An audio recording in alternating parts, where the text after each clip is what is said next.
If HVAC is not communicating with TIMS and not operating as per thermostat, check the availability of power supply on HVAC and TIMS. Ensure that both the MCB and the rotary switch are in on condition. Also check the MCB and the rotary switch for their lugs and contacts. They should be in good condition. Also check 24-volt DC on PLC input.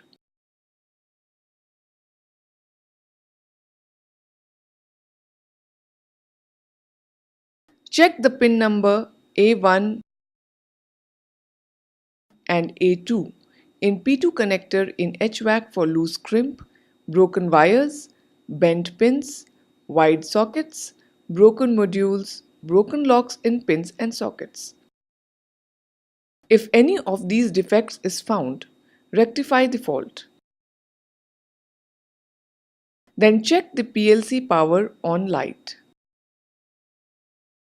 The green LED should be glowing. Also check the PLC fuse. Also check the PLC connector for looseness. Connect the PLC to MMI or the PC and check for no TIMS mode on status screen. If no TIMS mode is present, then check